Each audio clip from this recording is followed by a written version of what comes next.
Hello and welcome to The Impact. I'm Mike McClanahan. This week and next, we'll dive into the critical workplace issues defining 2024 and setting the stage for 2025. From policy debates in Olympia to the Boeing strike and the ballot initiatives impacting major state programs and in some cities, the minimum wage. Next week, we'll hear from labor organizations. This week, the focus is on business. For more on the big issues facing businesses in Washington, we turn to Dave Mastin, Vice President of Government Affairs for the Association of Washington Business. Welcome, Dave. Thank you for joining us today. Yeah, thank you for having me, Mike. I really appreciate TVW having us on, letting us talk a little bit about the employer community and how we see the year shaping up. Well, thank you for the opportunity to get us rolling here. What are some of the big takeaways from some of the surveying that your organization does of business owners in Washington? So we do a quarterly survey. It goes out to close to 20,000 employers across the state. So we get back that information every quarter so then we can compare trends. We're looking at trends within the employer community. Our most recent survey came back, we had some improvements and some caution, so a little bit of both. On the improvement side, we asked the question, do you see your business growing in the next 6 months? Well, we got about 50%, a little over 50% saying, yeah, we see that my own individual business has that opportunity to grow. That's a little above where it was previously. It was about 46% previously, so that's moving up. So we see that as a real positive sign. The concern about recession, right? We've had these fears about recession. They've been for quite some time now, and that fear is receding. Only about 18% of our surveyed folks are saying, yeah, we see a recession coming in the next year. That's down from 35%. So again, those are some real positive signs that I think are important for people to see. On the other hand, though, we also have some caution. A full third of our respondents said that their cost of doing business, just the cost of doing business, whether it's taxes, regulation, and of course inflation, has gone up about 20 to 30%. So that's a third of them have seen a 20 to 30% increase just to open their doors day in and day out. That clearly is a concern, particularly as we move into the next legislative session. That's definitely a concern and a point of caution that we also want people to be aware of.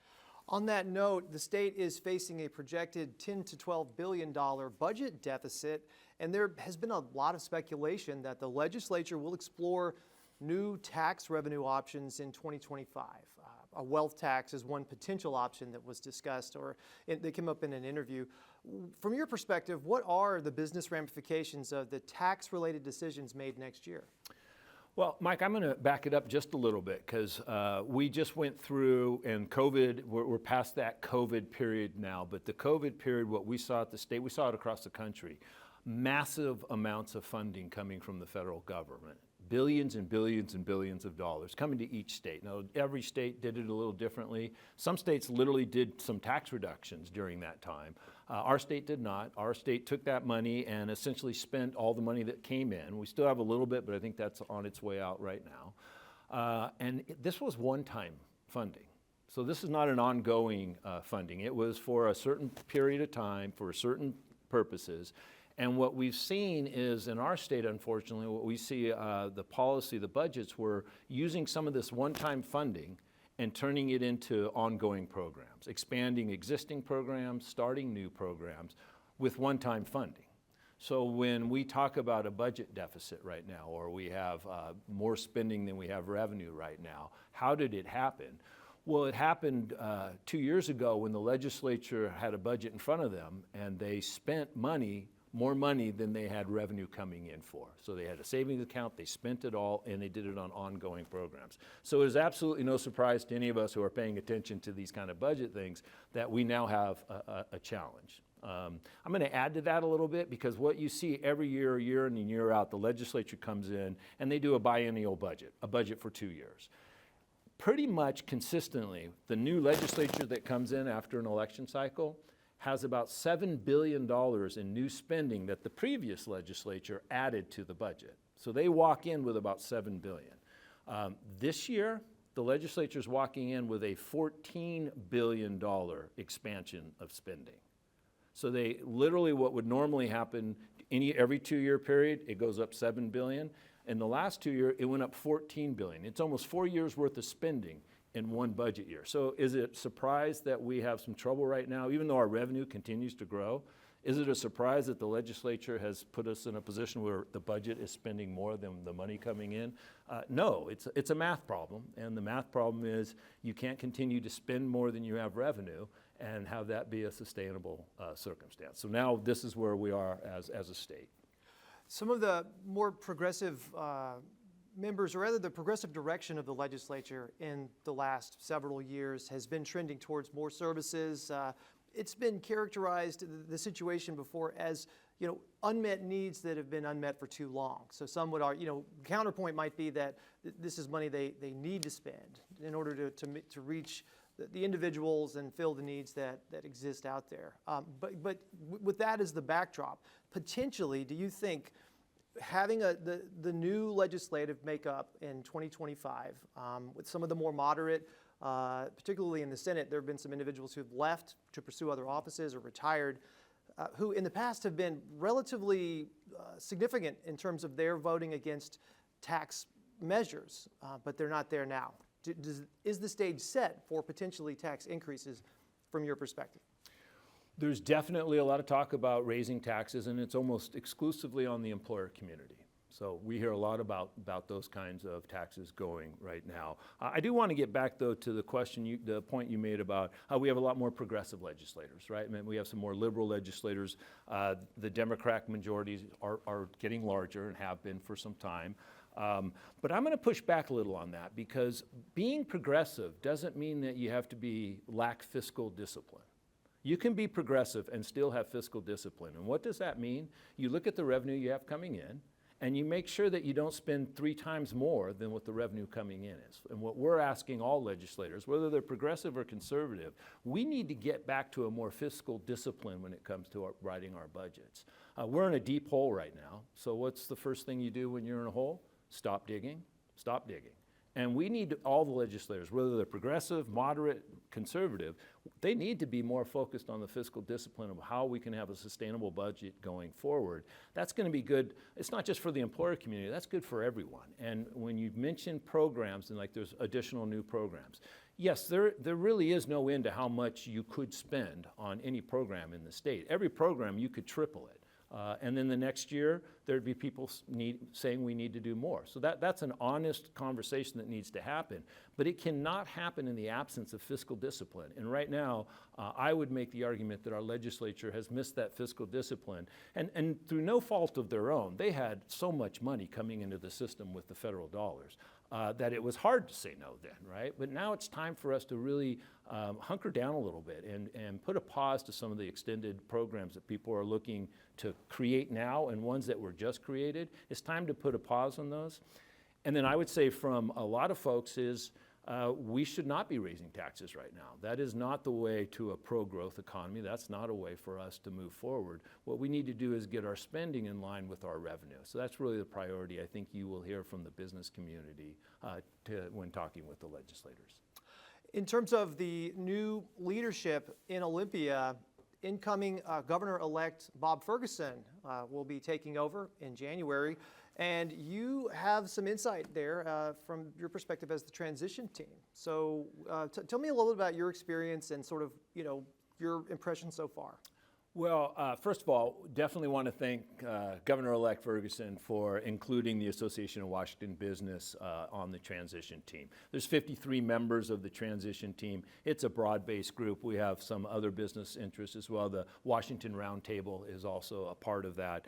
So really, really appreciate the opportunity to be on the transition team and be able to provide some of the business insight. I'll share a little bit about what we've talked about so far. And there's several different subcommittees. One of them is looking at budget and looking at the budget and what are some of the answers. So we have a couple messages that we've been sharing. Number one, if you take local and state taxes, the business community pays about 50% of all local and state taxes. So to put that in perspective, if you take your kid to school and you walk into a classroom and then you have another child in a different classroom, every other classroom is fully funded. Fully funded. Everything in there is fully funded by the employer community in the state of Washington. That's a message that we think is important for people to understand. That's what's happening now, and this is before the legislature talks about raising more taxes on our employers. Second thing that we're making sure that we're sharing with the new administration is there are things that aren't called taxes but are kind of like taxes, and it's called the unemployment insurance and workers' comp and paid family medical leave. These are all great programs. In fact, we actually have the most benefits in the country in our state. So they're great programs, but this year about $3 billion, employers are going to spend about $3 billion on those programs. That's in addition to taxes. And so what we're sharing is literally the amount that the employer community is already contributing, not just to our communities, but to the state budget, and really encouraging the new administration, as well as new legislators, to keep that in mind as we look to bring more fiscal discipline to the budget. On that note, which of the policies that impact businesses or running a business in Washington have the most impact that aren't talked about enough? Is it the employee benefits, or is it the licensing, permitting, other regulations, or tax policy? Is it possible to say which is the most significant? Yeah, that's tough because, as you know, we're a highly regulated state compared to other states. And in this world of economic growth and having good jobs for our people and our communities, the regulatory side of the cost of business is very high. And so that includes permitting as well. Some of the areas that we've seen recently, and we expect some more challenges, unemployment insurance, expanding that, increasing it. There was a proposal last year if a bargaining group decided to go on strike, they go on strike, should they get unemployment insurance while they're on strike? Of course, the unemployment insurance is when you've lost your job and you're looking for a job, and it helps you through that period of time. It's not really a strike kind of concept. And so that's an area that last year was put forward. We oppose that, partly because the employers are the ones paying for all of that, and it does spread across multiple employers, not just one. So there's areas where we've seen some effort to increase unemployment. And again, I'll reemphasize, where are the best benefits for unemployed workers? What state has the best? Well, it's Washington. We're number one. If you look at the Red Book, which is a publication that looks at a lot of that data, we have the best benefits of unemployment. We pay the most benefits in workers' comp. All those areas, we're actually at the top. We'd encourage legislators not to keep moving us up beyond that. We feel like we're in a good spot where we are, and we're going to see increased costs already. So don't be expanding those programs this year. Looking back on the headlines impacting businesses in Washington from 2024, the Boeing strike is one that stands out as a huge issue. How significant was the strike and the resolution to the strike, getting some common ground to bring it to an end? Well, I think we're all very relieved to see that come to an end and get back into the previous work. And so just speaking for everyone, we actually helped lead an effort with bringing together a bunch of business organizations, encouraging the two sides to get to the resolution. I was very happy that they did. Did it have negative impact? Absolutely, because it's not just one company, it's all the other companies that work with that company as far as their employees as well, and having work and being able to provide those up the chain goods. And so very happy to see that that's done. So there were a number of initiatives targeting various state policies on the ballot, but only one passed, which is the Natural Gas Preservation Initiative 2066, to prohibit restrictions on gas service for utilities or local governments or the state government or boards. The capital gains tax is in place. The state's capital gains tax is in place. The Climate Commitment Act is in place, and the Long-Term Care Act is in place. Do you anticipate changes to those programs moving forward in the foreseeable future? Well, as you know, we took a strong stand in support of the natural gas initiative, and that did pass. I don't know what the final numbers were, but it definitely, in every county, was a bipartisan. Both Republicans and Democrat voters voted to protect natural gas.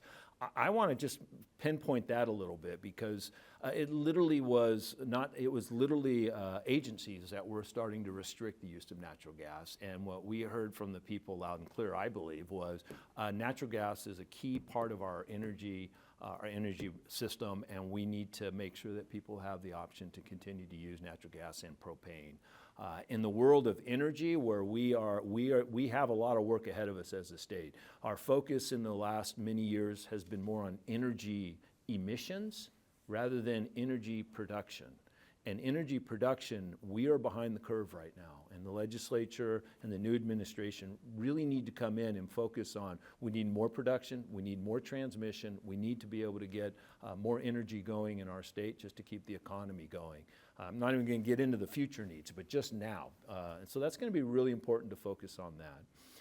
On the CCA, which the initiative did not pass, so the CCA is still in place. AWB led an effort over the last couple of years in the business community on some reforms and some refinements. And we, I think we had like 10 last year that we were asking for. 5 of them passed. The legislature did make some adjustments to. There is a whole host of refinements and fine-tuning that are out there right now.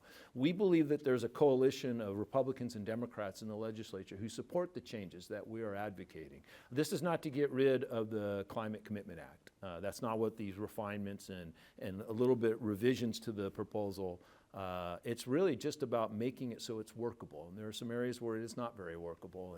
And we're working with the sponsors, the leads, and the legislators, the lead legislators, and hoping that we'll get some solution out of that. Can we go back to the electrification and the future power needs issue for just a second here? Is this going to be a struggle for businesses that are having to adapt to the changing electricity markets, for example? The state is currently looking at, Department of Ecology is releasing updates pursuant to the 2019 legislation, which really doesn't get as much discussion as the Climate Commitment Act, but the Clean Energy Transformation Act is the big one for utilities. I mean, there is overlap and connection, but do you think businesses are going to have to adapt in order to survive with the changes that we're going to see that electrification brings to the state? Well, I think businesses are continuing to adapt to all the regulations that are coming through in a variety of areas, and it's part of doing businesses in our state. That's an area of a huge challenge, and it's one that our business community as a whole has been addressing for quite some time. In the energy front, we have, when you look at how we compete with other states, we have 2 things that we're the best at so far, and one is the cost of energy, which is no surprise because of our hydro system and others. And so that's an area where we have had a competitive advantage over other states. We're starting to lose that now. We're starting to see that cost advantage we have there, we're losing. We already lose it on the taxation front, we lose it on regulatory front, but this is one of the 2 areas where we have an advantage over other states. And we're going to be encouraging legislators, again, to really focus on, we need to have more production of all kinds. So we need all kinds of energy. We need to have more production. We need to have more transmission. We got to prepare for the future. We're growing about 1 million people every decade in this state. We need to be able to turn on the lights, and that's part of our effort, is to focus on that in a lot of ways and get more production in different areas. And at the same time, we need to comply with the laws and the rules that we have in place. And there's ways to do it that are smart and are effective and will help be pro-growth, and there are ways to do it that are not smart and aren't effective. And we're trying to make sure that get the legislature to see the difference between those 2 approaches and focus on areas that, this is a smart way to do it. It works with the business community, and our goal that we're trying to achieve at the end, we can still get there. We can take just a little bit different path than the path we started out on when we first sat down and started talking about it. So that's kind of the message that we're bringing to the legislators. Just one more thing on electricity. What's your perspective on the demand that comes with AI and the development of AI? Just the enormous energy needs that come along with that technology. Is that something that, some of your members are some of the originators of the various artificial intelligence applications that are out there, and some of them are looking at buying nuclear power plants. We're talking about a lot. Does that speak to what's coming in terms of demand? I think it puts a highlight on what we already know. So yes, it does speak to that in very specific ways, where you can see some of these companies being public about the need for new energy. I think that's true whether they were bringing it up or not. It's definitely true across the board. What do we know in our energy system? We have three sources of energy, frankly, that are when the sun doesn't shine and the wind doesn't blow, they still will turn on the lights, and that's hydro, which is by far our most, which is green, by the way. It's renewable and green. It's nuclear, also green, and it's natural gas, which is pretty close to being green. I know there's some debate about that, but pretty close to being as green as you get. So those are the three areas that we right now have that are consistent energy sources. Are we going to have more hydro? You know, people look at that and wonder if that's going to be the case. Could we do more on the nuclear front? Absolutely, we can, and our state's already starting to look at that in some of the small reactors that we've got some funding for, and we're looking to do that. Protecting natural gas and propane, again, a shout out to BIAW and their effort with hospitality and others during the initiative to protect natural gas. That's another area where we need to be really thoughtful about how we make sure that we have the energy sources that we need into the future. So we've got about a minute and a half left. I want to talk about wages, wage growth in Washington, and with a focus on the minimum wage specifically. This last election cycle, there was an initiative approved in Everett to increase the minimum wage to a little over $20 an hour. The state minimum wage will come very close to $20 an hour next year. Some cities have a higher minimum wage. There's been a lot of debate about what that means for businesses, what that means for workers. From your perspective, is that something that businesses have successfully adapted to? What have been the implications? Well, first, if you compare us to the rest of the country, we're number 2. Our minimum wage is the second highest in the country, behind California. I think California's a little bit higher, but ours is already number 2.